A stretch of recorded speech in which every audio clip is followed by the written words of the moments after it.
Hello students, welcome to Magnet Pens. जैसे कि हम आपको अपनी बुक पढ़ा रहे हैं संक्षिप्त बुद्ध चरित्र। किस तरीके से बुद्ध का जन्म हुआ, उन्होंने किस तरीके से सोचा कि उन्हें वैराग्य देना है, उन्होंने घर का त्याग किया, कैसे कैसे चीज़ें हुई और अभी तक पढ़ते आ रहे हैं। अभी तक हमने ये देखा कि वो उनकी बिंबसार से मुलाकात हुई और भगवान जो सिद्धार्थ हैं वो कहाँ चल दिए, अराड़ मुनि के आश्रम की तरफ। तो ये अभी हम जो हम दूसरा अध्याय पढ़ रहे थे वहां तक अभी हम ये सारी चीजें पढ़ चुके हैं। अब हमारा तीसरा अध्याय शुरू हो रहा है ज्ञान प्राप्ति, कि उन्हें ज्ञान प्राप्ति, इस अध्याय में उन्हें ज्ञान प्राप्त होगा। तो सबसे पहले अब जो हमारा ये पाठ है ज्ञान प्राप्ति, इसे हम दो भाग में आपके सामने लेकर आएंगे। तो अभी हम आपके सामने लेकर आए हैं इसका पहला भाग। इस पहले भाग में जो हम पढ़ेंगे वो है दर्शन परिचर्या, यानी कि जब ये अराड़ मुनि के आश्रम में जाएंगे तो वहाँ क्या देखेंगे, वहाँ से संतुष्ट नहीं होंगे, आगे बढ़ेंगे, मतलब चीज़ों को समझने के लिए आगे बढ़ते रहेंगे। फिर उसके बाद जब ये एक जगह साधना करेंगे तो कामदेव जो हैं इनके ऊपर जो है हमला करते हैं, ताकि ये अपनी साधना छोड़कर काम में लीन हो जाएं, जैसा कि कामदेव सभी लोगों के साथ करते हैं। जब बहुत ऋषि मुनि भी आज जब तपस्या करते थे तो उनका भी ध्यान हटाने के लिए कामदेव तरह तरह की विधियां अपनाते थे। तो उसी तरीके से बुद्ध के साथ भी वो करेंगे और कामदेव की पराजय होगी।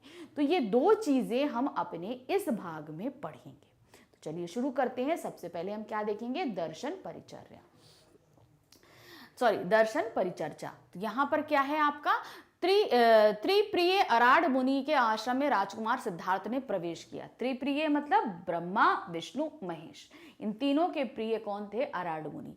इनके आश्रम में सिद्धार्थ ने प्रवेश किया तो ऐसा लगा जैसे उनके शरीर की आभा से सारा आश्रम प्रकाशित हो गया है। मतलब वो इतने तेजवान थे कि पूरा आश्रम उनकी आभा से प्रकाशित हो गया। मुनि अराड़ ने दूर से ही राजकुमार को देख लिया और उच्च स्वर में कहा, स्वागत है, आइए। राजकुमार धीरे धीरे उनके पास आए। दोनों ने विधि पूर्वक एक दूसरे का अभिनंदन और अभिवादन किया, कुशलक्षेम पूछा और फिर मृग चर्म बिछी दो चौकियों पर दोनों बैठ गए। अब यहाँ पर देखिए अभिनंदन और अभिवादन। अभिनंदन यानी कि हम आपका जो है आपका स्वागत कर रहे हैं, और दूसरा आपके अभिवादन को स्वीकार कर रहा है, मतलब आपने जो उनका स्वागत किया है उसको हम स्वीकार कर रहे हैं। फिर दोनों एक दूसरे की हालचाल पूछते हैं और जाकर दो चौकियां हैं जिसपे मृग की खाल बिछी हुई है उस पर जाकर बैठ जाते हैं। मुनि ने राजकुमार को निहारते हुए स्नेह पूर्वक कहा, हे स्वयं, मुझे पता चला कि आप सभी स्नेह बंधनों को तोड़कर घर से निकल आए हैं। आपका मन सब प्रकार से धैर्यवान है, आप ज्ञानी हैं, तभी तो राजलक्ष्मी को त्याग कर यहाँ आए हैं। तो यहाँ पर मुनि अराड़ क्या बोलते हैं कि मैंने सुना कि आपने अपना घर त्याग दिया है, आप बहुत ही धैर्यवान हैं जो इस अवस्था में आपने अपनी पत्नी को त्याग दिया। ऐसा करना बहुत मुश्किल होता है, लेकिन आपने इस अवस्था में जो है अपनी पत्नी को त्याग कर दिया है, मैंने ऐसा सुना है। वैसे राजा लोग भोगी हुई राजलक्ष्मी को अपनी संतान को सौंप कर ही वन में आते रहे हैं, परंतु आश्चर्य की बात है कि आप विषयों के बीच रहते हुए भी युवावस्था में ही लक्ष्मी को बिना भोगे ही यहाँ पर चले आए।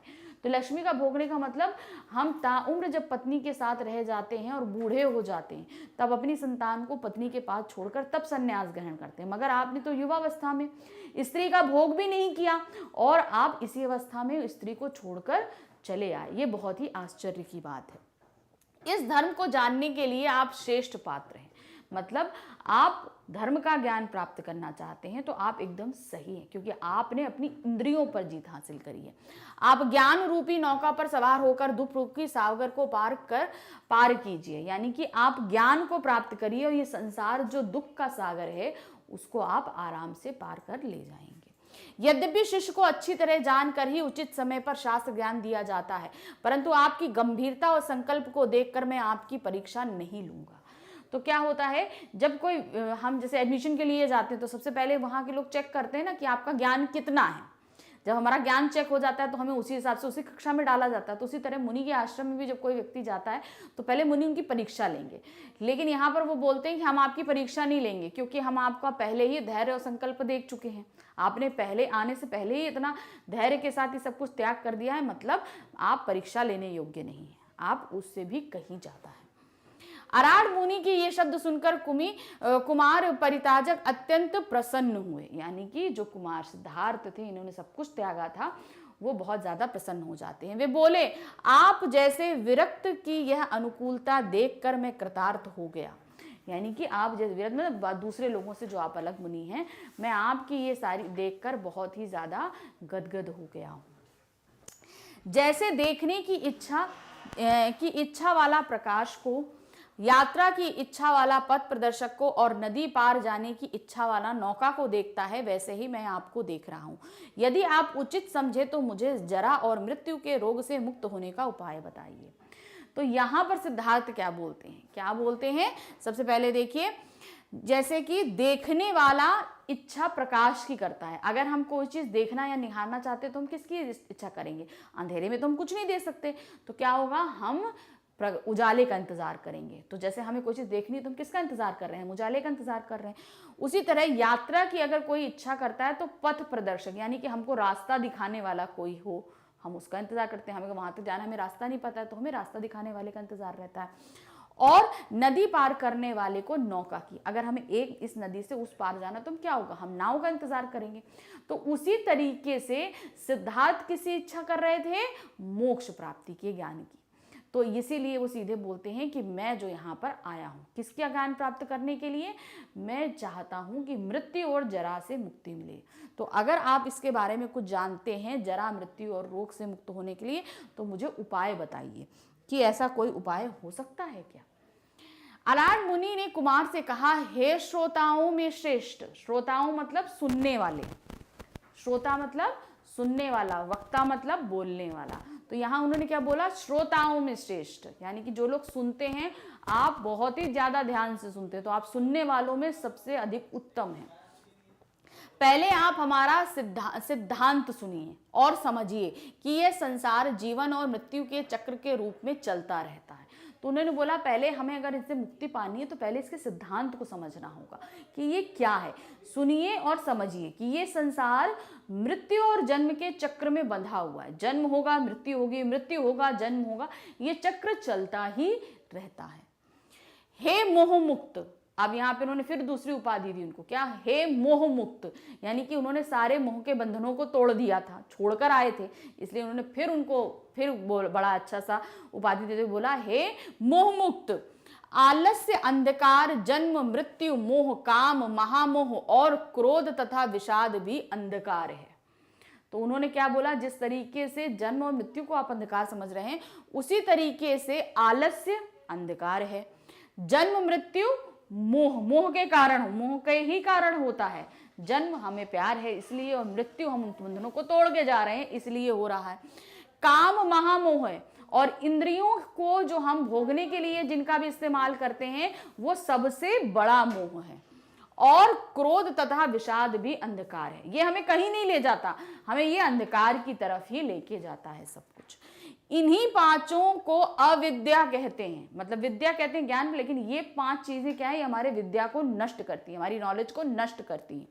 और इन्हीं में फंसकर व्यक्ति पुनः पुनः जन्म और मृत्यु के चक्र में पड़ता है।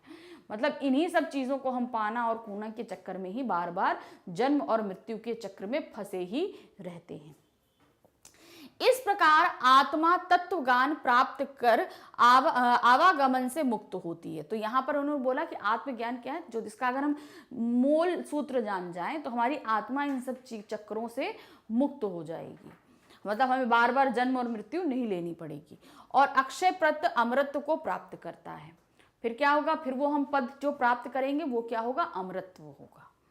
तो इसलिए हम जो अगर इसके तत्व ज्ञान को, मतलब इसका जो मूल है उसके ज्ञान को प्राप्त कर लें तो हम अमृतत्व प्राप्त कर लेते हैं। अराड मुनि ने यह तत्व ज्ञान प्राप्त करने के पश्चात कुमार ने अक्षय पद प्राप्त करने के उपाय पूछे। तो अब उन्होंने बोला कि हम अक्षय पत्र कैसे पद प्राप्त कर सकते हैं। तब उन्होंने अनेक उपाय बताए और अंत में कहा, यदि आप संतुष्ट हों और उचित समझे तो इनका अनुपालन कीजिए, क्योंकि इन्हीं सिद्धांतों का अनुसरण करके प्राचीन काल में अनेक ऋषि मुनियों ने मोक्ष प्राप्ति की थी। तो उन्होंने कुछ सिद्धांत बताए और कहा, अगर आप संतुष्ट हैं तो इनका पालन कीजिए, क्योंकि इन्हीं सिद्धांतों का पालन करते हुए प्राचीन समय में बहुत से ऋषि मुनि जो हैं वो मोक्ष प्राप्त कर चुके हैं।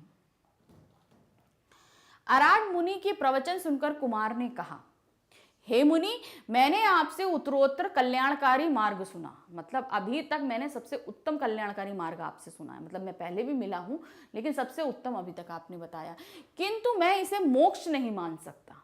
मतलब मैं इसको मोक्ष कैसे मान लूं? मैं इसको मोक्ष नहीं मानता। आत्मा के अस्तित्व को मानने पर अहंकार के अस्तित्व को मानना पड़ता है। मुझे आपकी ये बातें स्वीकार नहीं है। अगर हम मानेंगे कि आत्मा का अस्तित्व है, तो हम क्या मानेंगे? अहंकार है, यानी कि मैं शब्द मौजूद है यहाँ पर। तो फिर ये कैसे मोक्ष प्राप्त कर सकता? मोक्ष क्या होता है? जहां पर अहंकार का नाश हो जाए। तो अगर आत्मा मौजूद रहेगी, आत्मा अगर अमृतत्व को प्राप्त कर लेगी, तो अक्षय पद प्राप्त कर लेगी, तो उससे क्या होगा? आत्मा तो जीवित है ना। तो आत्मा के जीवित होने से क्या होगा चीज यहाँ पर, कि जब उसने अमृतत्व प्राप्त कर लिया तो अहंकार जिंदा है, जब अहंकार प्राप्त कर लिया तो यहाँ पर तो सब कुछ जिंदा है। तो इसलिए मैं इसे स्वीकार नहीं करता।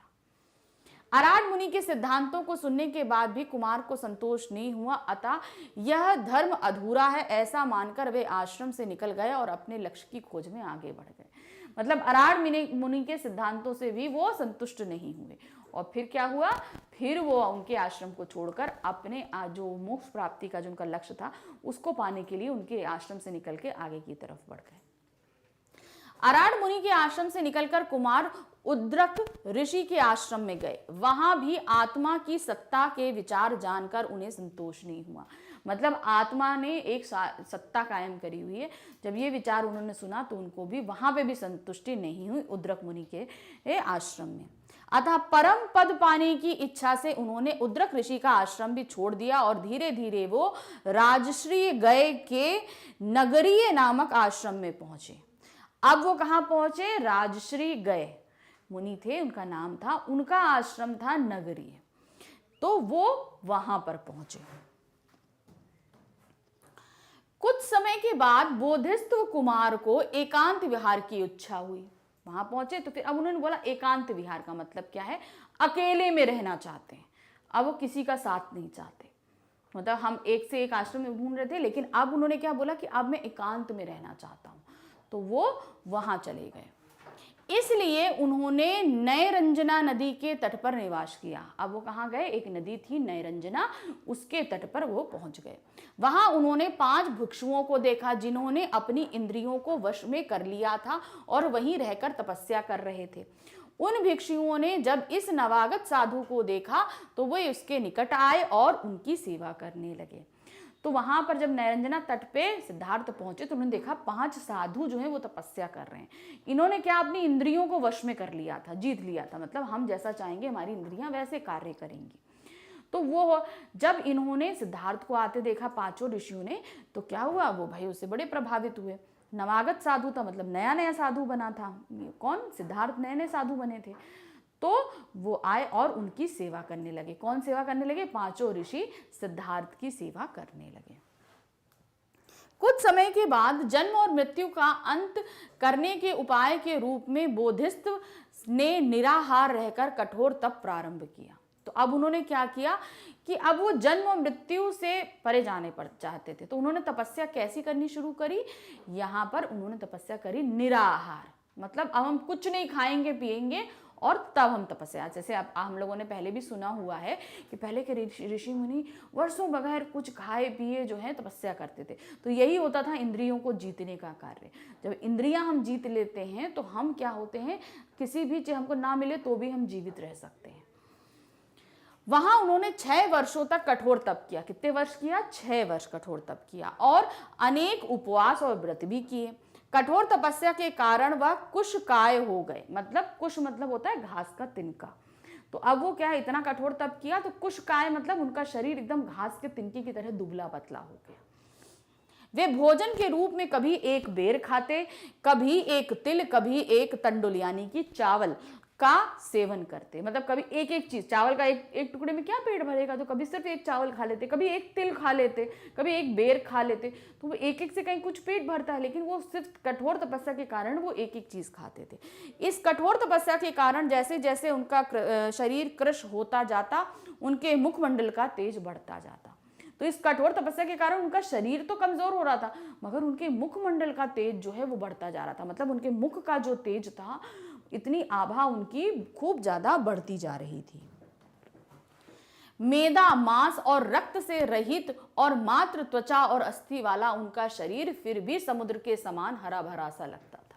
मतलब अब यहां पर क्या हो गया कि अब उनका शरीर कमजोर हो गया। तो क्या था? मेदा, मांस और रक्त, यानी कि आपके हड्डियां, मतलब सिर्फ क्या क्या बचा था? आपके मांस नहीं बचा था, ठीक है, रक्त भी नहीं था। जब इतनी तपस्या करी जाएगी तो क्या शरीर में कुछ नहीं था, खाली उनका क्या था? त्वचा और अस्थियां बची हुई थी, यानी कि हड्डियां बची हुई थी। लेकिन तब भी उनका शरीर बिल्कुल जैसे समुद्र हरा भरा एकदम भरा सा रहता है, वैसे ही उनका शरीर लग रहा था।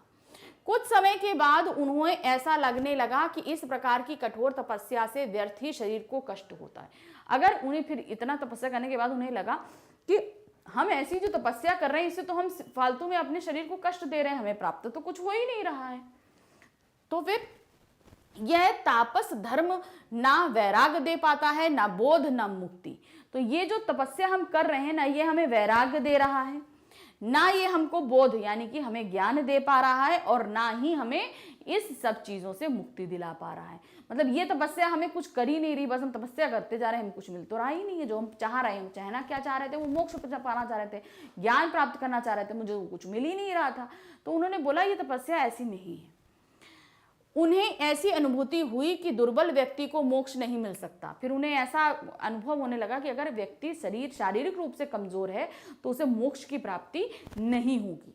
अतः वे शरीर बल वृद्धि के विषय में विचार करने लगे। उन्होंने सोचा, भूख, प्यास और श्रम से अस्वस्थ मन के द्वारा मोक्ष भला कैसे प्राप्त हो सकता है। फिर अब उन्होंने क्या बोला? अपने शरीर की शक्ति बढ़ाने के लिए सोचने लगे। तो उन्होंने क्या सोचा? अगर हम भूखे रहेंगे, प्यासे रहेंगे और श्रम में अस्वस्थ रहेंगे, मतलब हम कार्य नहीं कर पाएंगे, तो हम मोक्ष कैसे प्राप्त करेंगे? प्राप्ति नहीं कर सकते।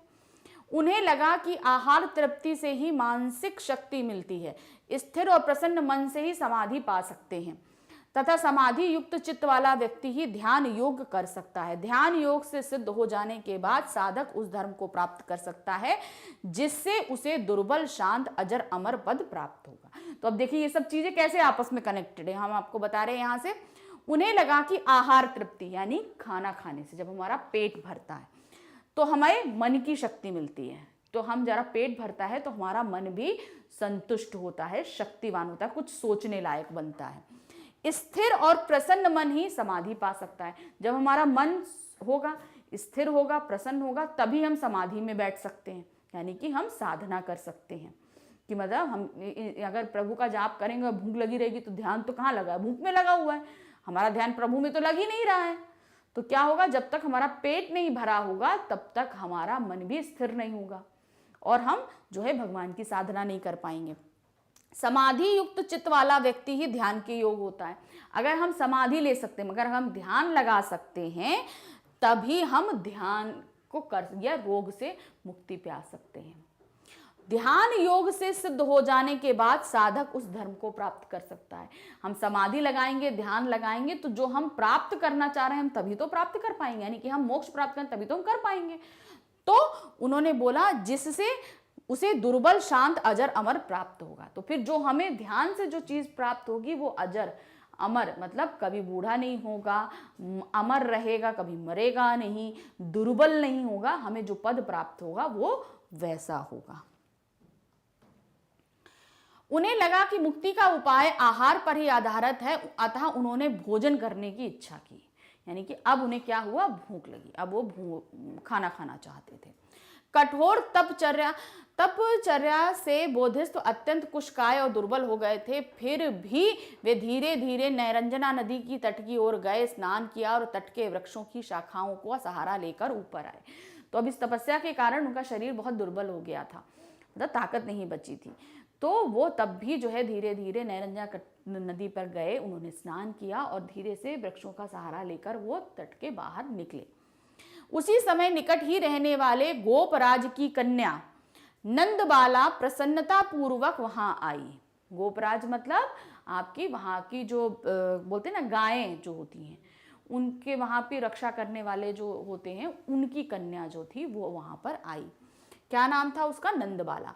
शंख जैसी गोरी बाहों वाली गोपवाला ने नीला वस्त्र धारण किया था और लग रही थी जैसे फेन मालाओं से युक्त यमुना प्रकट हो गई। यानी कि जैसे यमुना में लहरें उठती ना तो फेन उठता है ना, फेन मतलब झाग जो उठता है, तो ऐसा लग रहा था कि खुद स्वयं यमुना जो है वो फेन के साथ यहाँ पर प्रकट हो गई हैं। नंदबाला ने पहले श्रद्धापूर्वक बोधिस्थ को प्रणाम किया, यानी सिद्धार्थ को प्रणाम किया, और उन्हें पायस यानी कि खीर से परिपूर्ण पात्र प्रदान किया, यानी खीर भरा एक बर्तन उनको दिया। इस प्रकार सुभोज्य से तृप्त होकर उन्हें लगा कि अब वे बोधि प्राप्त करने में समर्थ हैं। जब उनका पेट तृप्त हो गया तब उन्होंने सोचा कि अब हम ज्ञान प्राप्त करने के लिए बिल्कुल भी तैयार हैं। बोधिस्थ के साथ रह रहे 5 भिक्षुओं ने जब उनका यह आचरण देखा तो उन्हें लगा कि अब यह मुनि भी धर्मचित्त हो गया है। यानी कि जब उन्होंने देखा कि ये खाने के लिए आसक्त हो गया तो उन्हें ये चीज लगा कि अब ये अपने धर्म के रास्ते से भटक गया है, इसलिए वे उन्हें छोड़कर चले गए। तो इसलिए वो 5 मुनि सिद्धार्थ को छोड़कर चले गए। उन सबके चले जाने के बाद बोधिस्थ सिद्धार्थ ने बोधि प्राप्त करने के लिए दृढ़ संकल्प किया और पास ही एक अवश्यत्थ यानी कि पीपल के वृक्ष के नीचे भूमि पर आसन लगाकर बैठ गए। अब उन्होंने दृढ़ निश्चय किया कि अब हमें बोधिस्त्व प्राप्त करना है, यानी ज्ञान प्राप्त करना है। तो एक पीपल के पेड़ के नीचे ध्यान लगाकर बैठ गए। तभी काल नामक एक सर्प प्रकट हुआ, एक सांप आया, उसका क्या नाम था? काल। क्योंकि उसे ज्ञात हो चुका था कि यह मुनि अवश्य ही बोधि प्राप्त कर गया, उसने पहले उनकी स्तुति की। मतलब उस सांप को यह पता था कि ये मुनि जो है ये ज्ञान प्राप्त करेगा, तो उसने सबसे पहले आकर क्या किया? उनकी स्तुति यानी कि उनकी प्रशंसा करी। उनका कहते हैं ना, हम स्तुति करते हैं, ईश्वर की प्रशंसा करते हुए बोलते हैं। काल सर्प ने कहा, हे मुनि, आपके चरणों में आक्रांता होकर यह पृथ्वी बार बार डोल रही है। मतलब आपसे भयभीत होकर ये पृथ्वी जो है बार बार डोल रही है। सूर्य के समान आपकी आभा सर्वत्र प्रकाशित है और आपके चेहरे की जो आभा है ये हर जगह फैले हुई है। आप अवश्य अपना लक्ष्य प्राप्त करेंगे। हे कमल लोचन, जिस प्रकार आकाश में नीलकंठ पक्षियों के झुंड आपकी प्रदक्षिणा कर रहे हैं और मंद मंद पवन प्रवाहित हो रही है, उससे लगता है कि आप अवश्य ही बुद्ध बनेंगे। तो बोलते क्या है? नयन लोचन, कमल लोचन मतलब उनके आंख क्या है यहाँ पर? कमल के समान बोलते हुए कि कमल के समान नयनों वाले पुरुष आकाश में ये जो नीलकंठ पक्षी घूम रहे हैं और आपकी प्रदक्षिणा यानी कि आपका जो चक्कर लगा रहे हैं ये, और ये जो हल्की हल्की हवा चल रही है, ये हमें ये ज्ञात करा रही है कि आप अवश्य ही ज्ञान को प्राप्त करेंगे। सर्प द्वारा अपनी स्तुति सुनकर सिद्धार्थ ने तृण लेकर बोधि प्राप्ति के लिए प्रतिज्ञा की। उसी समय क्या हुआ? जब उन्होंने सर्प से अपनी प्रशंसा सुनी तो उसी समय एक घास का टुकड़ा उठाया, तिनका उठाया, तृण मतलब तिनका उठाया, और प्रतिज्ञा करी कि अब मैं ज्ञान प्राप्त करूंगा।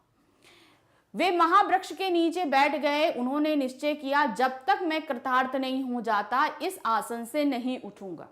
वो वहां पर बैठ गए, उन्होंने प्रतिज्ञा की, जब तक मैं कृतार्थ यानी कि मैं जो ज्ञान प्राप्त करना चाहता हूं मुझे जब तक वो नहीं मिल जाएगा मैं इस आसन से नहीं हटूंगा। जब सिद्धार्थ ने प्रतिज्ञा पूर्वक आसन लगाया तो देवतागण अत्यंत प्रसन्न हुए, सर्वत्र निवृत्ता छा गई। उस समय ना मृग बोले ना पक्षी, वे धीरे धीरे नितांत एकांत शांत वातावरण में समाधिस्थ हो गए। जब उन्होंने ये प्रतिज्ञा करी, आसन लगाया, तो जितने देवतागण थे वो बहुत ही ज्यादा प्रसन्न हो गए और चारों तरफ वातावरण में शांति छा गई और वो धीरे से समाधि में बैठ गए। कौन? सिद्धार्थ समाधि में बैठ गए ज्ञान प्राप्त करने के लिए। अब यहाँ पे देखिए, हमने देख ली यहाँ जो दर्शन की परिचर्चा थी, कहाँ कहाँ हमको मिलेगा, उन्हें कैसे कैसे हर जगह गए। अब कहां पर आ रहे हैं हम? जब वो समाधि में बैठ गए तो समाधि तोड़ने के लिए कौन आते हैं? कामदेव। तो अब यहां पे उनका आगमन होता है कि किस तरीके से अब जो है सिद्धार्थ की समाधि को तोड़ने के लिए वो प्रयत्न करेंगे। जब महामुनि सिद्धार्थ ने मोक्ष प्राप्ति की प्रतीक्षा कर आसन लगाया तो सारा लोक अत्यंत प्रसन्न हुआ, परंतु सद्धर्म का शत्रु मार यानी कि कामदेव। कामदेव कौन? कामदेव को क्या बोला जाता है? मार। भयभीत हो गए। कौन भयभीत हो गया? कामदेव भयभीत हो गए, यानी कि मार। यहां पर हम देखें कामदेव को क्या बोला गया है? मार जो है वो भयभीत हो गए। उसे सामान्यतः कामदेव, चित्रायुध, पुष्पशय कहा जाता है। अब उन कामदेव के नाम क्या क्या हैं? चित्रायुध और पुष्पशय कहा जाता है। यह काम के संचार का अधिपति है और यही मार है। मतलब हमारे अंदर काम को पैदा करने वाले यही हैं, यही देवता माने जाते हैं और हमारे अंदर काम की उत्पत्ति भी यही करते हैं। उसके विभ्रम, हर्ष, दर्प नाम के 3 पुत्र हैं। अब कामदेव के कितने पुत्र हैं? 3 पुत्र हैं, विभ्रम, हर्ष और दर्प। और अर्ति, प्रीति, तृष्णा नाम की 3 कन्याएं हैं। उन्होंने जब अपने पिता को भयभीत देखा तो इसका कारण जानना चाहा। जब कामदेव भयभीत हो गए तो वो सभी दौड़े आए कि क्या कारण है, आप इतना डर गए? तो वो सभी आ गए कामदेव के पास। मार ने अपने पुत्र और पुत्रियों को बताया। मार ने अपने पुत्र पुत्रियों से कहा, देखो इस मुनि ने प्रतिज्ञा का वचन पहनकर सत्व के धनुष पर अपनी बुद्धि का बाण चला दिया है। मतलब कहने का क्या है कि अब ये व्यक्ति जो है साधना में बैठ गया है, ये हमारे राज्य को जीतना चाहता है। कामदेव को डर क्या लगा कि अब ये हमारा राज्य किससे है? काम के कारण है। अब वो हमारे काम को नष्ट करना चाहता है। हमें जो इच्छाएं लोगों के अंदर, जो इंद्रियों के चक्कर में, इंद्रियों से जो काम इच्छाएं पैदा होती हैं, वो उस राज्य को समाप्त करना चाहता है। यही मेरे दुख और भय का कारण है। यदि वह मुझे जीत लेता है और सारे संसार को मोक्ष का मार्ग बता देता है तो राज्य सूना हो जाएगा।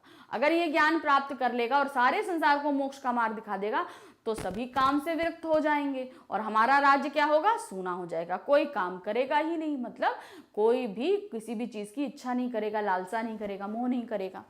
इसलिए यह ज्ञान दृष्टि प्राप्त करे उससे पहले ही मुझे इसका व्रत भंग कर देना चाहिए। तो क्या बोलते हैं कि ये ज्ञान प्राप्त करे उससे पहले ही हमें इसकी साधना को भंग करना होगा। अतः मैं भी अभी अपना धनुष बाण लेकर तुम सबके साथ इस पर आक्रमण करने जा रहा हूं।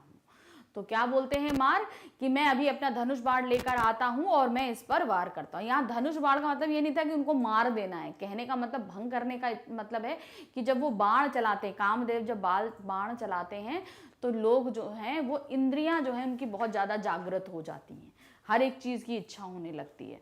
तो इसलिए यहाँ पर कामदेव कहते हैं धनुष बाण लेके आएंगे तो उनके ऊपर बाण चलाएंगे अपना।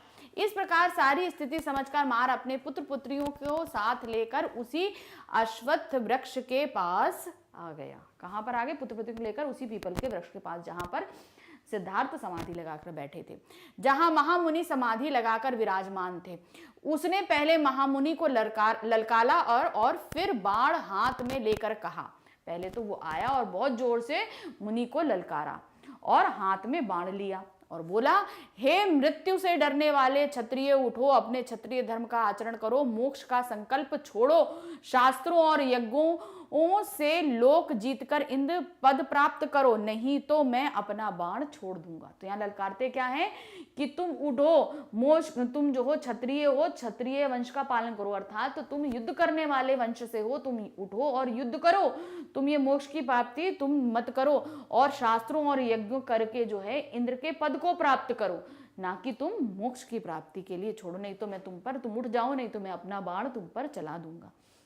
मार की इस चेतावनी पर का जब मुनि पर कोई प्रभाव नहीं पड़ा तो उसने अपने पुत्रों और कन्याओं को आगे भेजा और अपना बाण छोड़ दिया, परंतु इसका भी कोई प्रभाव मुनि पर नहीं हुआ तो वह बहुत दुखी हो गया। तो अब उसने जैसे ललकारा, उन्होंने कोई जवाब नहीं दिया। सबसे पहले उसने पुत्र और अपनी पुत्रियों को आगे भेजा और अपना बाण छोड़ दिया, लेकिन सिद्धार्थ पे इसका कोई असर ही नहीं हुआ। तो वो बहुत ही ज्यादा परेशान हो गया और दुखी हो गया कि ये कैसे हो गया भाई, मैंने बाण छोड़ा और कोई काम ना हुआ। तो वो विचलित हो जाता है। वह सोचने लगा, मैंने यही बाण शिव पर छोड़ा था तो एक बार विचलित हो गए थे। अब वो सोचते मैंने यही बाण तो शिव पर चलाया था और वो बहुत ज्यादा विचलित हो गए थे, परंतु आज ये निष्फल कैसे हो गया। तो वो सोचते फिर आज ये बेकार कैसे हो गया, यही बाण हमने शिव पर छोड़ा और यही आज हमने इस पे छोड़ा, मगर इसने शिव पर काम किया और इस पर काम नहीं किया। क्या इस मुनि के हृदय नहीं है, अथवा यह बाण वह बाण नहीं रहा जिसने शिव को पराजित किया था। अब इस सोचता है या तो इस मुनि के पास में हृदय नहीं है, या मेरा बाण जो है अब ये खराब हो गया है, कार्य नहीं कर रहा है। इस प्रकार सोचते हुए उसने अपनी सेना को याद किया। तत्काल उसकी विकराल सेना उपस्थित हो गई। ये सोच ही रहा था, उसने तुरंत अपनी सेना को याद किया और उसकी बहुत बड़ी सेना वहां पर आकर उपस्थित हो गई। महामुनि के चारों ओर विचित्र और भयंकर आकृति वाले जीवों की भीड़ सी लग गई। तो वो जो लोग आए थे, बड़ी बड़ी अजीब से विशालकाय, बड़ी अजीब तरह की आकृति वाले लोग थे। वे विविध प्रकार की रूप सज्जा धारण किए हुए थे। उनमें से कुछ त्रिशूल घुमा घुमा कर नचा रहे थे, मतलब त्रिशूल हाथ में लिया था और घुमा घुमा कर नचा रहे थे। कुछ गदा हाथ में लिए इधर उधर कूद रहे थे, हाथ में कुछ उन्होंने गदा ली हुई थी। गदा हमने देखा ना, हनुमान जी के पास में होती है, उसको गदा बोलते हैं। तो गदा लेकर इधर उधर कूद फांद कर रहे थे और सांड की तरह हुंकार रहे थे। जहां सांड जैसे फूंकता है ना, करके हुंकार भरता है, वैसे ही वो हुंकार भर रहे थे। रात्रि के प्रारंभ में ही शाक्य मुनि और मार के बीच होने वाले युद्ध के कारण सारा आकाश मलिन हो गया। अब रात हो गई थी। अब रात में ये पता चल गया कि शाक्य मुनि यानी कि सिद्धार्थ जो है उनमें और किसमें, मार में यानी कि कामदेव में युद्ध होने वाला है। इससे पूरा आकाश मलिन यानी कि धुंधला पड़ गया था। पृथ्वी कांपने लगी और दिशाएं जलने लगी। उस डर से इतना बड़ा युद्ध होने वाला है, तो पृथ्वी कांप रही थी और दिशाएं भी जो हैं जलने लगी थी। मतलब होता ना एक भयंकर सा एक चित्र विस्तृत करिए कि आसमान काला है, चारों तरफ लालिमा है और कोई भी चीजें बहुत गर्माहट है, ऊष्मा प्राप्त प्रदान कर रही हैं, ऐसा एक वातावरण चारों तरफ बन गया था। उस समय भयंकर झंझावात प्रवाहित होने लगा। झंझावात मतलब जो वाइब्रेशन होती है वो चीज होने लगी थी। आकाश में उस समय ना तारे थे और ना चंद्रमा था। तो उस समय आकाश भी पूरी तरह गायब था, ना चंद्रमा दिख रहे थे ना तारे दिख रहे। चारों ओर घंघोर अंधकार छा गया। इन सब के बीच शाक्य मुनि उसी प्रकार स्थिर चित्त बैठे रहे जिस प्रकार गायों के बीच में सिंह निश्चित भाव से बैठा रहता है। तो ये सब हो रहा था मगर सिद्धांत एकदम निश्चिंत भाव से बैठे हुए थे, जैसे चारों तरफ बहुत सारे कि गायें हों और जो है जो और सिंह जो यानी कि शेर जो है वो चुपचाप शांति से बैठा, उसे कोई फर्क ना पड़ रहा हो। तो इस तरीके से वो बैठे हुए थे। मार ने तब अपनी सेना को आक्रमण करने का आदेश दिया और कहा, महर्षि को भयभीत करो, इससे इनका ध्यान भंग हो जाएगा। आज्ञा अनुसार सभी महामुनि को डराने लगे, किंतु जैसे खेल में उत्तेजित बालकों को ना व्यथा होती है ना उद्वेग, वैसे ही महर्षि इन सब के भयंकर रूपों और क्रियाकलापों में ना व्यथित हुए और ना ही उत्तेजित हुए। तो उन्होंने क्या बोला कि अपनी सेना से जाओ और जाके मुनि को डराओ, जब वो डरेंगे तो उनकी जो समाधि है वो भंग हो जाएगी। तो इस तरीके से सभी इनको डराने की कोशिश करने लगे। तो एक बालक जो होता है जब खेल खेल रहा होता है तो क्या होता है, वो डरता नहीं है किसी चीज से, तो उसको बस अपना लक्ष्य प्राप्त करना होता है। जैसे हम लोग कोई गेम खेल रहे हैं, तो गेम खेलते जैसे पिट्ठू खेल रहे हैं सपोज, तो पिट्ठू खेलते समय क्या होता है, हमको आसपास से बहुत से बच्चे जो है ना हमें मारने की कोशिश करते हैं, लेकिन हमारा ध्येय क्या होता है, हमें वो जो गिट्टियां लगी हैं उसको तोड़ना होता है। तो उसी तरीके से हम किसी चीज से नहीं डरते, तो उसी तरीके से सभी डराते रहे, सब कुछ करते रहे, लेकिन सिद्धार्थ को कोई फर्क नहीं पड़ा। ना वो उत्तेजित हुए ना उद्वेजित मतलब ना ही उनका ध्यान भटका और ना ही वो बहुत ज्यादा विचलित हुए, कुछ भी उनके साथ नहीं हुआ, वो अपने ध्यान मग्न में ही लगे रहे। जब मार के किसी सैनिक ने अपनी आंखें तरेर कर महामुनि पर गदा से प्रहार किया तो उसका गदा सहित हाथ ही जकड़ कर रह गया। अब उनके एक सैनिक ने क्या किया, गदा उठाई और मुनि पर यानी कि सिद्धार्थ पर हमला करने लगा। तो जैसे उसने हमला किया उसका हाथ तुरंत वहीं का वहीं जकड़ गया, मतलब अब वो हिला ही नहीं पा रहा, वो वैसी का वैसे ही जकड़ गया। तो यहाँ पर शक्तियां, बाह्य शक्तियां भी जो है उनकी सहायता कर रही थी। किसी ने शिला और किसी ने वृक्ष उठाकर उन पर प्रहार करना चाहा तो स्वयं ही गिर गए। किसी ने वृक्ष उठाया, किसी ने बहुत बड़ा पत्थर उठाया उन पर प्रहार करने के लिए, तो वो उठाए क्या, वो अपने यहाँ उठा के ही गिर गए, वो सभी राक्षस जो भी उनको उठाकर उनके ऊपर प्रहार करना चाह रहे थे। किसी ने उन पर अंगारों की वर्षा की तो मुनि के मैत्री भाव के कारण वे लाल कमलों की पंखुड़ियां बनकर बरसने लगे। तो अंगारे मतलब जलती हुई जो होते हैं, वो फेंकने की कोशिश करी तो उनका जो तेज था उससे जो हुई जलते हुए अंगारे क्या हो गए, वो कमल की पंखुड़ियां बन गए। शाक्य मुनि अपने आसन से जरा भी विचलित नहीं हुए। इस भयंकर वातावरण से वन के पशु पक्षी अंतर्नाद करने लगे, सभी भयभीत हो गए। तो जितने पशु पक्षी थे वो सभी बहुत ज्यादा चीखने चिल्लाने लगे और सभी बहुत डर गए थे। किंतु सिद्धार्थ मार की सेना से भयभीत नहीं हुए। इस पर मार को बहुत दुख हुआ और उसे बहुत क्रोध भी आया। तभी किसी अदृश्य जीव ने आकाश से प्रकट होकर मार से कहा। अब जब कुछ काम ही नहीं कर रहा है मार का, तो मार दुखी भी हो गया। तो कभी एक अदृश्य जीव, मतलब दिख नहीं रहा था, एक जीव जो है सिर्फ आवाज आ रही थी, वो दिख नहीं रहा था, उसने मार से कहा, क्या कहा, तुम व्यर्थ ही क्यों परिश्रम कर रहे हो। जैसे सुमेरु पर्वत को हवा हिला नहीं सकती, वैसे ही तुम और तुम्हारे भूतगण इस महामुनि को विचलित नहीं कर सकते हैं। तो सुमेरु पर्वत है, हवा चाहे जितनी चले तो पर्वत को हिला सकती है, नहीं हिला सकती। उसी तरीके से उन्होंने बोला कि तुम और तुम्हारे भूतगण, जो तुम्हारी सेना है, चाहे जितनी कोशिश कर ले, इन महर्षि को कोई नहीं हिला पाएगा। चाहे अग्नि अपनी उष्णता छोड़ दे, चाहे जल अपना द्रव्यता त्याग दे। चाहे अग्नि जो है अपनी जो उष्णता यानी गर्माहट है छोड़ दे, और जल अपनी यानी जो लिक्विड फॉर्म में है, द्रव्यता है, लिक्विड है, उसको भी छोड़ दे, तो भी ये नहीं हिलेंगे, चाहे तुम कितनी भी कोशिश कर लो। चाहे पृथ्वी अपनी कक्षा छोड़ दे, मतलब पृथ्वी अपनी धुरी पे घूमती है ना, तो वो धुरी अपनी छोड़ दे और इधर उधर डगमगा जाए, तो भी ये नहीं उठेंगे।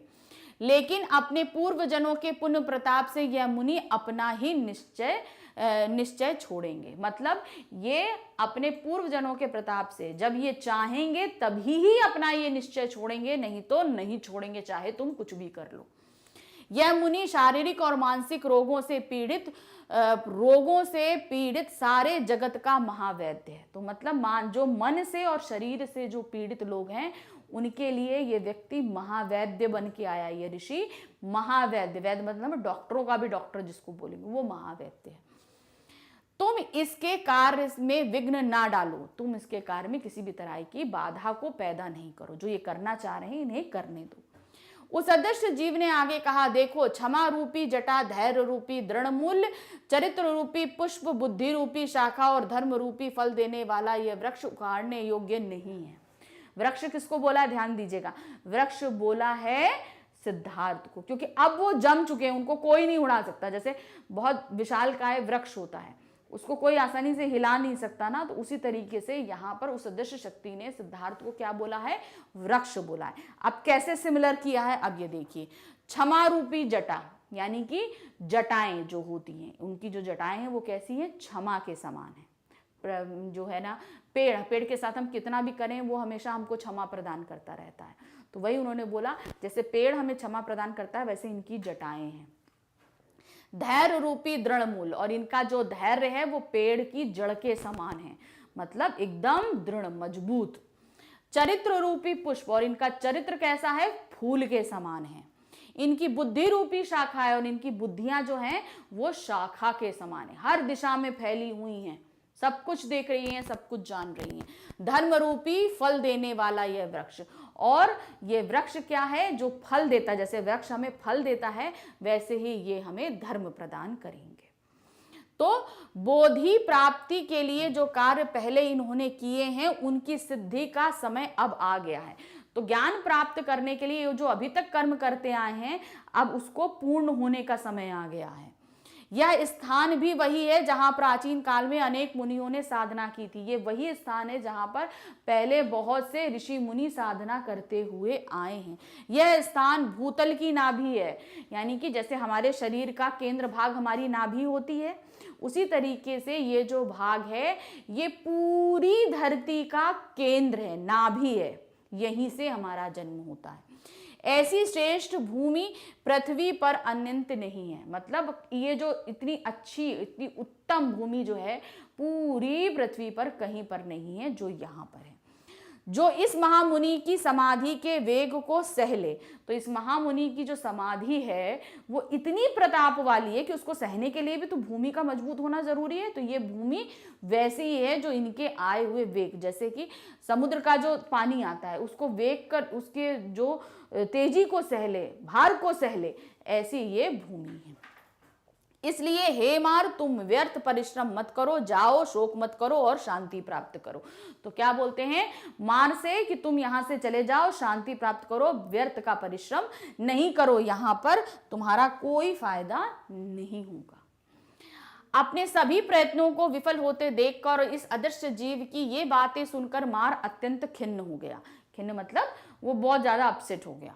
वहां से शीघ्र भाग गया। जैसे अपने सेना नायक के मारे जाने पर सैनिक भाग जाते हैं, वैसे ही मार के जाने के बाद उसके सारे भूतगण भाग गए और मार पर महर्षि की विजय हुई। तो कामदेव परेशान होकर चले गए और उनको वो गए, पीछे पीछे उनकी सेना भी चली गई और महर्षि ने कुछ भी नहीं किया और उनकी विजय हो गई। मार पर महर्षि की विजय होते ही सारा आकाश चंद्रमा से सुशोभित हो गया। सुगंधित जल सहित पुष्पों की वर्षा होने लगी, दिशाएं निर्मल हो गई। और जैसे ही ये सब चीजें विजय प्राप्त कर ली उन्होंने, सारा आकाश जो है वो एकदम निर्मल साफ स्वच्छ हो गया और आकाश में चंद्रमा दिखाई, क्योंकि रात का समय था, आकाश में चंद्रमा दिखाई देने लगा और सुगंधित जो है वर्षा होने लगी पुष्पों की और सारी दिशाएं एकदम स्वच्छ और निर्मल हो गई। तो इस तरीके से जो ये हम पाठ पढ़ रहे थे ज्ञान प्राप्त। Hello students, welcome to Magnet pens.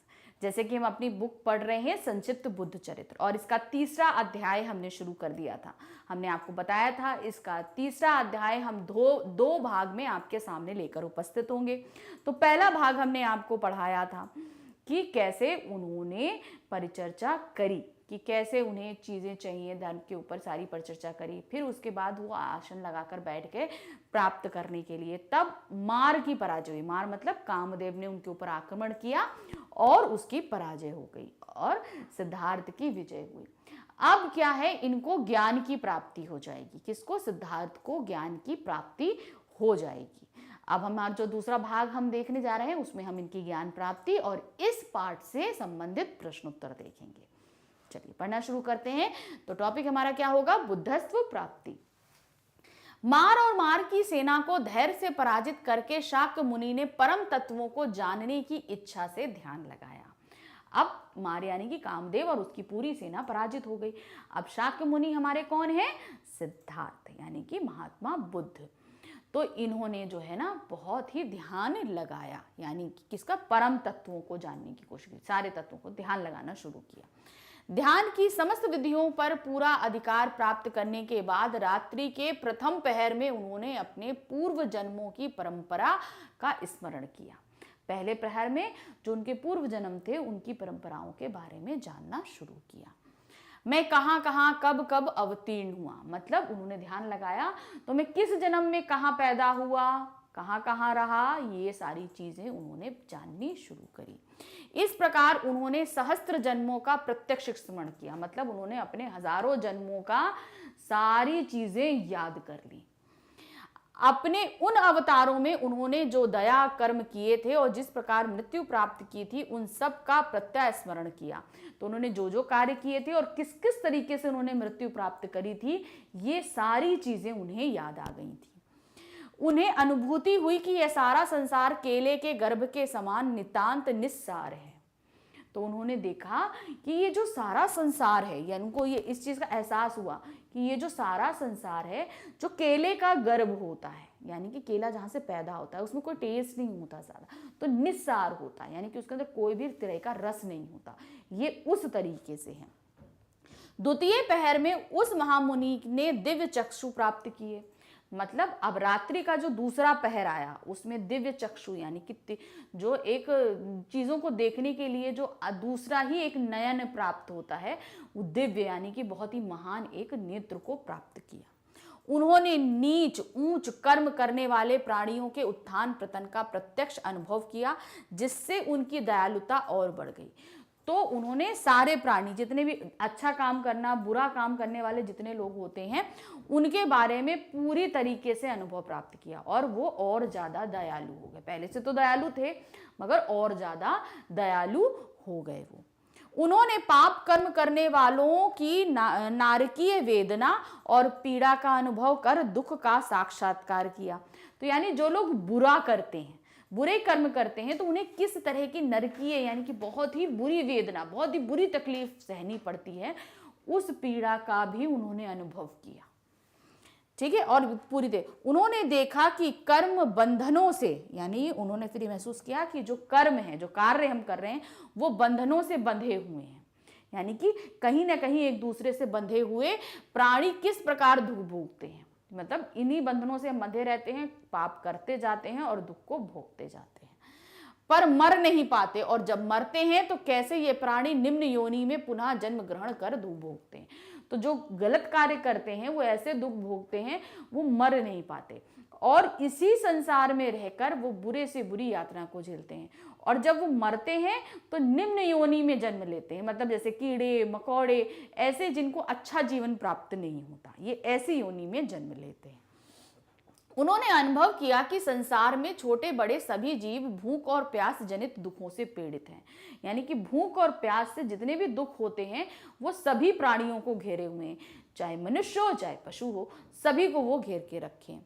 कुछ जीव तो नरक के समान गर्भ नामक सरोवर में गिरकर मनुष्य के रूप में जन्म लेकर दुख भोगते हैं। तो अब उन्होंने बोला कि कुछ लोग तो ऐसे होते हैं जो मनुष्य के गर्भ में पानी में रहकर जीवित रहते हैं, काफी समय बिताते हैं और मनुष्य के रूप में जन्म लेते हैं। गर्भ में क्या होता है, बच्चा पानी के अंदर तैरता है ना, करीबन 9 महीने तक। तो उन्होंने उसको क्या बताया, एकदम बुरा तरीके से बताया। कुछ जीव हैं जो पुण्य कर्म करके स्वर्ग जाते हैं और कुछ ऐसे होते हैं जो बहुत अच्छे कार्य करते हैं और कहाँ जाते हैं, स्वर्ग को जाते हैं और वहाँ काम की ज्वाला में जलते हैं और तृप्त होने के पूर्व ही स्वर्ग में गिर जाते हैं। और वहाँ क्या जाते हैं, उनका शुद्धिकरण किया जाता है, तब वो स्वर्ग जाते हैं। उन्होंने जन्म जरा मृत्यु के मूल कारणों का साक्षात्कार किया। तो इसका जो मेन कारण है, बुढ़ापा, मृत्यु और रोग, इनका जो मेन कारण है, उन सब चीजों को समझा। उन्हें लगा जैसे वायु के योग से अग्नि का एक कण भी सारे वन को जला देता है, वैसे ही तृष्णा युक्त काम कर्म रूपी जंगल को जला देता है। तो जैसे उन्होंने बताया कि एक छोटी सी अग्नि पूरे जंगल को जला देती है, उसी तरह काम की एक तृष्णा जो है वो पूरे हमारे अच्छे कर्मों को जला सकती है।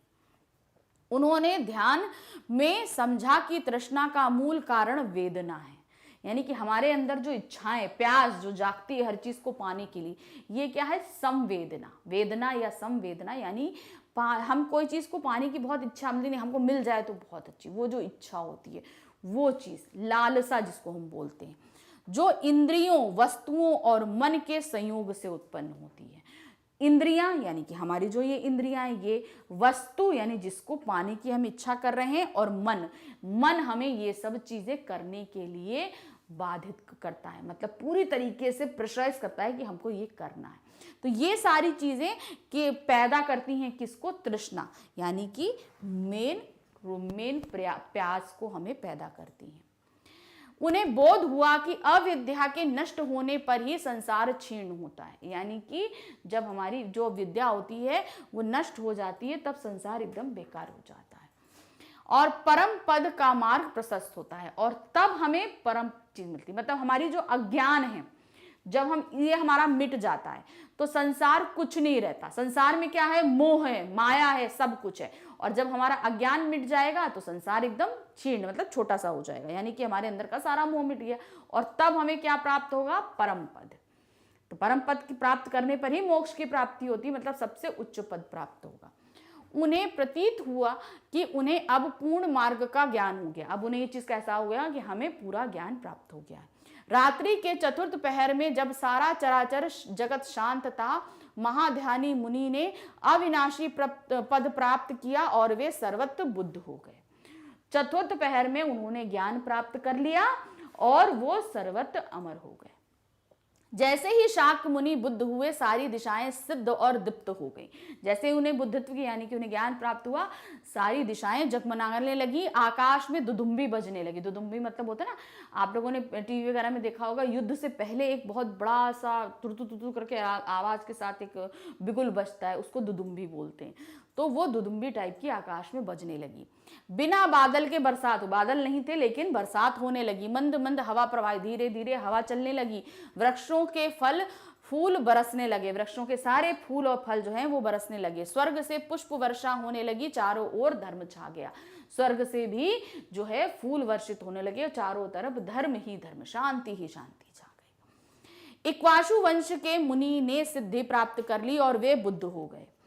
यह जानकर देवता और ऋषिगण उनके सम्मान के लिए विमानों पर सवार होकर उनके पास आए और अदृश्य रूप में उनकी स्तुति करने लगे।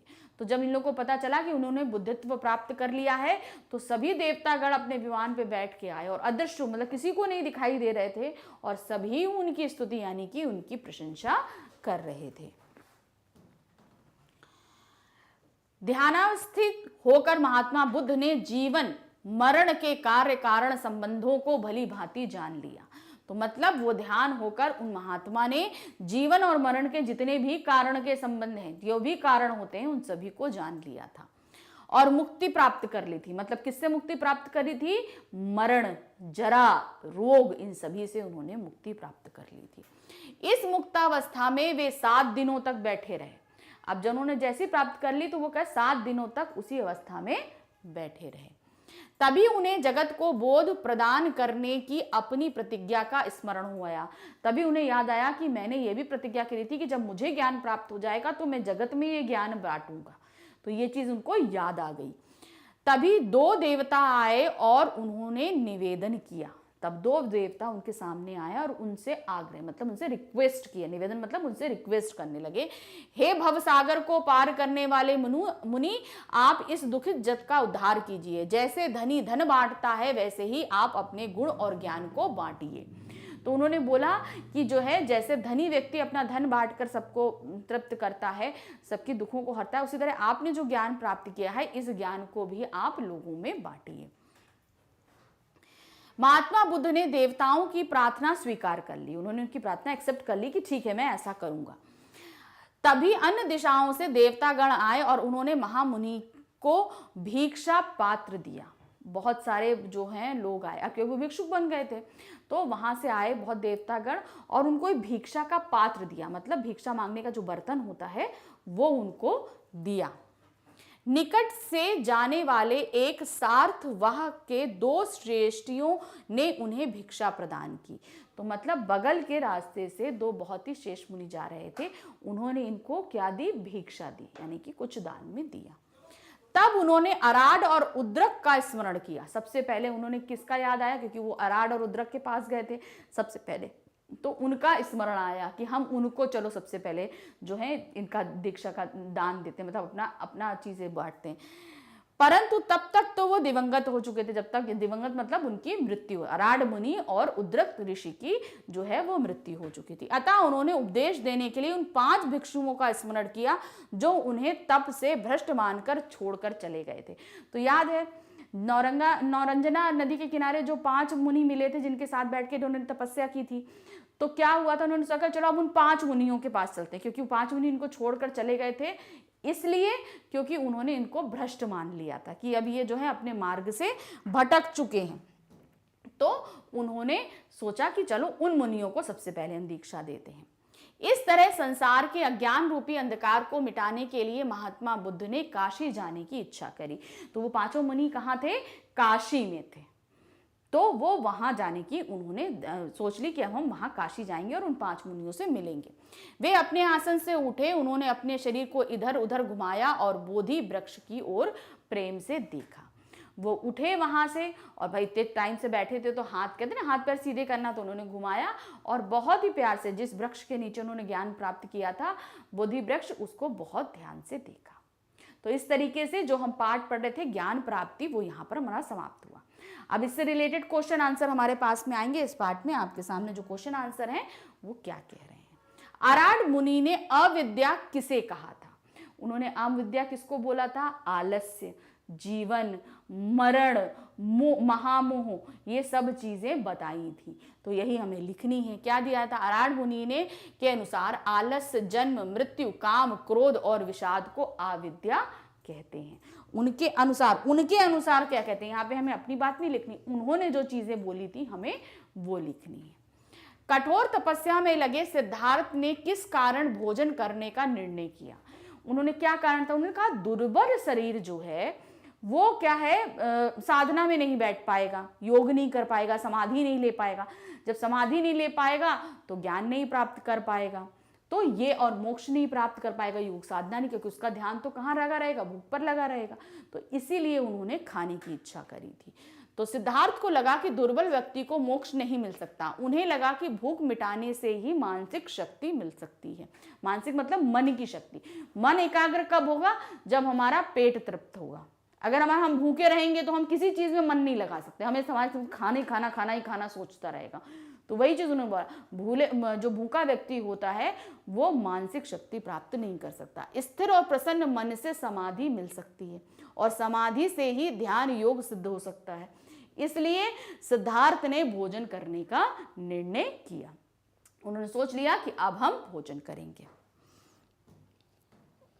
मार कौन था और वह बुद्ध को क्यों डरा रहा था। मार कौन थे, खुद कामदेव थे। मार किसको बोलते हैं, कामदेव को देखते हैं। और वो क्यों डरा रहा था, क्योंकि उनको ये लगा था कि अब उनका जो राज है वो सूना हो जाएगा, उनको मोक्ष प्राप्ति हो जाएगी, वो सबको मोक्ष का ज्ञान दे देंगे और हमारा राज यानी कि हमारा जो काम संसार है वो सूना हो जाएगा। उनको इस चीज का डर लगा था कि उनका राजपाट छिन जाएगा, तो इसलिए वो सिद्धार्थ को डरा रहा था। कामदेव को मार के नाम से जाना जाता है। उसे लगा कि बुद्ध सारे संसार को मोक्ष का मार्ग दिखा देंगे, जिससे मार की सत्ता छिन जाएगी, इसलिए वह बुद्ध को डरा रहा था। सिद्धार्थ की बुद्धत्व प्राप्त करने पर प्रकृति में किस प्रकार की हलचल दिखाई दी। तो प्रकृति क्या हुई थी, सारा आकाश शांत हो गया था एकदम, ठीक है ना। आज जो है ना, जब उन्होंने बुद्ध हुआ था तो बरसात होने लगी थी, बिना बादल के बरसात होने लगी थी, आकाश में दुदुम्बी बजने लगी थी, और चारों तरफ पुष्प वर्षा, स्वर्ग से पुष्प वर्षा होने लगी थी, वातावरण सुगंधित हो गया था। तो वो सारा जो जिस तरीके से आसपास का वातावरण हो गया था वो लिखना है। सिद्धार्थ के बुद्धत्व प्राप्त करने पर सारे दिशाएं सिद्धों से दीप्त हो गई थी। दीप्त मतलब जगमगाने लगी थी। आकाश में दुदुम्बी बजने लगी थी, बिन बादल के बरसात होने लगी, मंद मंद हवा बहने लगी, पेड़ों से फल फूलों की बारिश होने लगी, स्वर्ग से पुष्प वर्षा होने लगी। इस तरह से हर ओर खुशी का वातावरण भर गया था। तो वो जो पूरा वक्तव्य हम लोगों ने पूरा वृत्तांत पढ़ा था ना कि किस तरीके से वातावरण बदले थे, वो सारी चीजें यहाँ पर लिखेंगे। तो यहाँ पर हमारा ये जो तीसरा अध्याय था ज्ञान प्राप्ति, यहाँ पर समाप्त हुआ। इसके प्रश्नोत्तर भी हमने आपको समझाए। हम आपको हर एक बुक के साथ हर एक चीज़ समझाते हुए चल रहे हैं और आपके लिए आपकी पढ़ाई आसान कर रहे हैं। तो जिस तरीके से आप फ़ायदा ले रहे हैं, अपने मित्रों को, अपने भाई बहनों को भी बताइए। हमारी वेबसाइट पे वो लॉगिन करें। हमारी वेबसाइट है magnetbrains.com। तो यहाँ पर क्लास 4 से लेकर 12 तक के सभी सब्जेक्ट से रिलेटेड आपको सारा मटेरियल, सारे वीडियो, सब कुछ मिलेंगे। आप हमारे वीडियोस देखने के लिए यूट्यूब पे भी लॉगिन कर सकते हैं, वहाँ पर भी हमारे वीडियोस आपके लिए हैं। तो हमारी कोशिश सिर्फ इतनी रहती है कि आप अच्छे से पढ़ें, अच्छे से मार्क्स लाएं और अपने जीवन को उज्ज्वल से भर दें। तो बस ये कोशिश हमारी आपके साथ रहेगी। आप करते रहिए, हमारा साथ देते रहिए। Thank you, bye bye.